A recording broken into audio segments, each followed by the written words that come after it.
Sebelum kita mulakan pelajaran hari ini, mari kita mulakan dengan bacaan doa.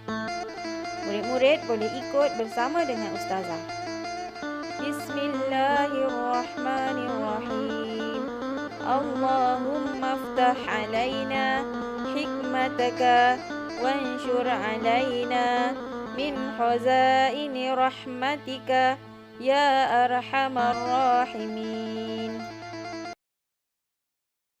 Assalamualaikum. Apa khabar murid-murid? Pada hari ini, Ustazah akan berkongsi satu lagi tajuk dalam pendidikan Islam tahun 5 bidang sirah, iaitu Nabi Muhammad sallallahu alaihi wasallam, pemimpin agung.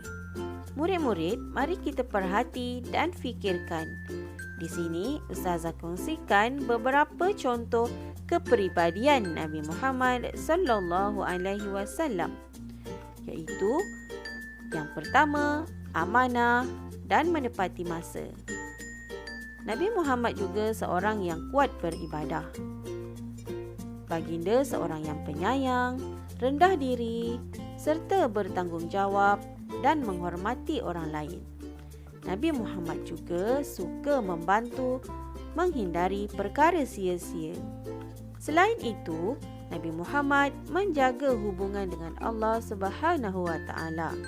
Baginda memelihara hubungan dengan manusia.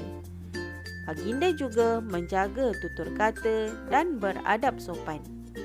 Selain itu, baginda mengasihi orang tua dan kanak-kanak serta sabar sentiasa bercakap benar.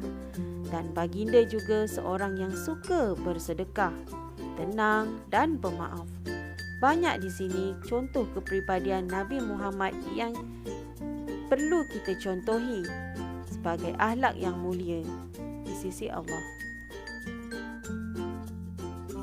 Baiklah murid-murid, sebelum kita teruskan pelajaran pada hari ini, satu soalan yang Ustazah ingin utarakan, iaitu mengapakah Nabi Muhammad sallallahu alaihi wasallam diiktiraf sebagai pemimpin teragung oleh masyarakat Islam dan bukan Islam? Murid-murid boleh fikirkan jawapan yang bersesuaian. Seterusnya, apakah pengertian pemimpin? Pemimpin bermaksud individu yang bertanggungjawab menerajui sesuatu organisasi. Baiklah murid-murid, seterusnya, apakah peranan Nabi Muhammad sallallahu alaihi wasallam sebagai pemimpin? Antara peranan Nabi Muhammad ialah yang pertama, Nabi Muhammad sallallahu alaihi wasallam sebagai pemimpin masyarakat. Yang kedua, Nabi Muhammad sallallahu alaihi wasallam sebagai ketua tentera. Yang ketiga, Nabi Muhammad sallallahu alaihi wasallam sebagai ketua hakim. Dan yang keempat, Nabi Muhammad sallallahu alaihi wasallam sebagai perancang ekonomi negara. Baiklah murid-murid, seterusnya mari kita lihat satu persatu bagaimana peranan Nabi Muhammad sallallahu alaihi wasallam selaku pemimpin masyarakat. Yang pertama, Nabi Muhammad menyatukan masyarakat Madinah yang berbilang agama dan kaum. Yang kedua, baginda juga menyemai sikap hormat menghormati dan toleransi dalam masyarakat. Yang ketiga, baginda berganding bahu antara pemimpin dengan rakyat. Yang keempat, baginda tidak menggunakan kekerasan dan paksaan. Yang kelima, baginda juga memupuk nilai murni dalam masyarakat. Yang keenam, baginda sering menjadikan masjid sebagai pusat dakwah dan kegiatan masyarakat Islam. Dan seterusnya, baginda juga menjadikan setiap individu bertanggungjawab mempertahankan negara Madinah. Baiklah murid-murid, seterusnya bagaimana Nabi Muhammad sallallahu alaihi wasallam menjalankan peranannya sebagai ketua tentera? Yang pertama, baginda menghulurkan perdamaian dengan kabilah-kabilah dan negara luar. Yang kedua, baginda merancang strategi peperangan. Yang ketiga, baginda juga mengetuai peperangan menentang musuh dengan tenang dan bijaksana. Yang keempat, baginda menjaga adab ketika berperang seperti tidak merosakkan bangunan dan tumbuh-tumbuhan.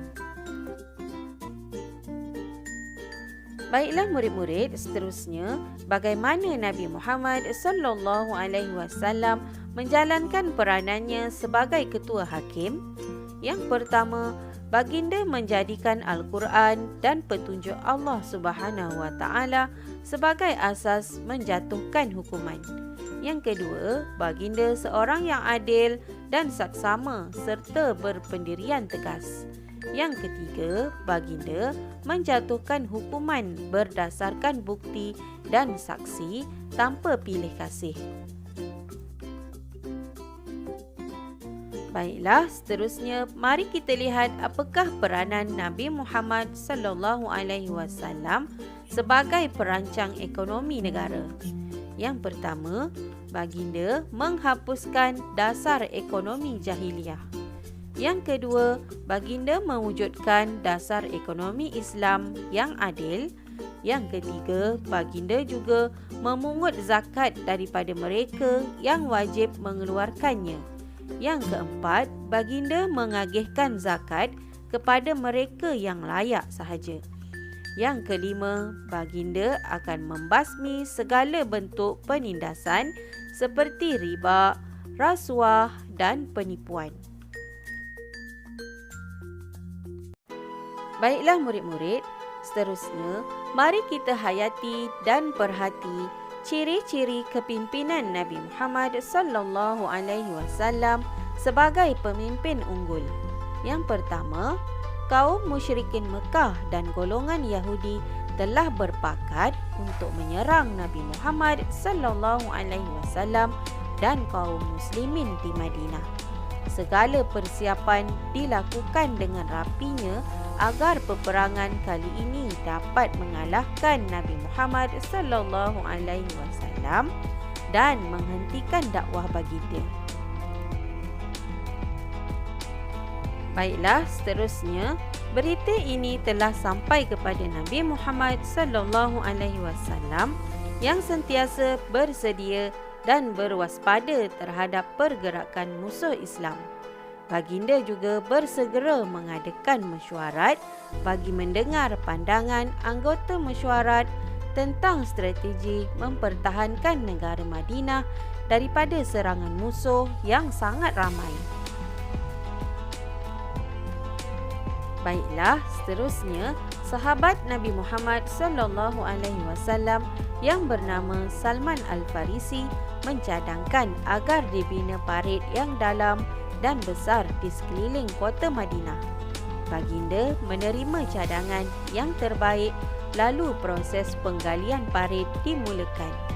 Seterusnya, kerja-kerja penggalian parit berjalan lancar apabila mereka melihat kegigihan baginda Nabi Muhammad SAW menggali parit bersama-sama. Seterusnya, apabila musuh sampai di sempadan Madinah, mereka gagal memasuki Madinah dan tidak dapat menyerang kerana terhalang dengan parit yang sangat dalam dan besar. Mereka mengambil keputusan mengepung kaum muslimin. Seterusnya, keadaan menjadi tegang apabila kaum Yahudi Bani Quraizah mengkhianati perjanjian dengan Nabi Muhammad SAW dan berpihak kepada musuh. Nabi Muhammad SAW menghadapi situasi ini secara tenang dan bijaksana. Baginda bermunajat memohon pertolongan Allah Subhanahu Wa Taala dan merancang strategi menghadapi serangan musuh. Selanjutnya, dengan pertolongan Allah Subhanahu Wa Taala, berlakunya angin kencang yang merobohkan khemah-khemah musuh dan merosakkan harta benda. Mereka berasa gerun dan takut, lalu bergegas meninggalkan Madinah. Nabi Muhammad SAW dan kaum muslimin sangat bersyukur atas pertolongan Allah Subhanahu Wa Taala ini. Kepungan musuh berakhir tanpa berlakunya peperangan. Baiklah, seterusnya Nabi Muhammad SAW selaku ketua negara Madinah bertindak tegas dan adil dengan bimbingan wahyu terhadap kaum Yahudi Bani Quraizah. Mereka dikenakan hukuman setimpal atas jenayah pengkhianatan yang dilakukan oleh mereka. Baiklah murid-murid, berdasarkan kisah yang Ustazah kongsikan sebentar tadi, antara ciri-ciri kepimpinan Nabi Muhammad SAW sebagai pemimpin unggul dapat disimpulkan di sini bahawa yang pertama, baginda sentiasa bersedia dan berwaspada terhadap pergerakan musuh Islam. Yang kedua, baginda mengadakan mesyuarat bagi mendengar pandangan anggota mesyuarat. Yang ketiga, baginda juga menerima cadangan yang terbaik. Yang keempat, baginda gigih menggali parit bersama-sama rakyat. Yang kelima, baginda juga seorang yang tenang dan bijaksana dalam melaksanakan sebarang keputusan. Yang keenam, baginda bermunajat memohon pertolongan Allah Subhanahu Wa Taala dan merancang strategi menghadapi serangan musuh. Seterusnya, baginda juga bersyukur atas pertolongan Allah Subhanahu Wa Taala. Dan yang terakhir, baginda bertindak tegas dan adil dengan bimbingan wahyu. Baiklah murid-murid, mari kita fahami dan amalkan iktibar kepribadian Nabi Muhammad SAW sebagai pemimpin. Yang pertama, mentaati perintah Allah Subhanahu Wa Taala dan meninggalkan larangannya. Yang kedua, menjaga kebajikan orang yang dipimpin dan tidak mengambil kesempatan ke atas mereka. Yang ketiga, menjalankan hubungan baik dengan bukan Muslim. Yang keempat, sentiasalah berbincang dan merancang bersama-sama anggota mesyuarat untuk mendapatkan keputusan terbaik. Yang kelima, tenang, tabah dan sabar menghadapi dugaan dan cabaran. Yang keenam, tegas dan adil dalam menyelesaikan sesuatu masalah. Yang ketujuh, tidak berputus asa dan banyak bermunajat memohon pertolongan Allah Subhanahu Wa Taala. Yang kelapan, memiliki akhlak terpuji yang boleh dicontohi oleh orang yang dipimpin.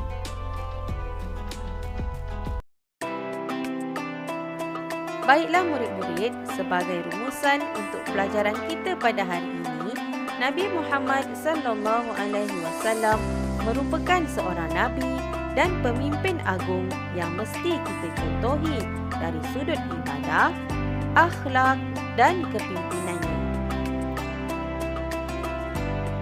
Murid-murid, untuk menguji tahap penguasaan tentang tajuk ini, Ustazah telah sediakan satu lembaran kerja. Diharap murid-murid dapat menjawab semua soalan yang diberikan. Murid-murid boleh ulang semula video ini untuk lebih menguasai pelajaran kita hari ini.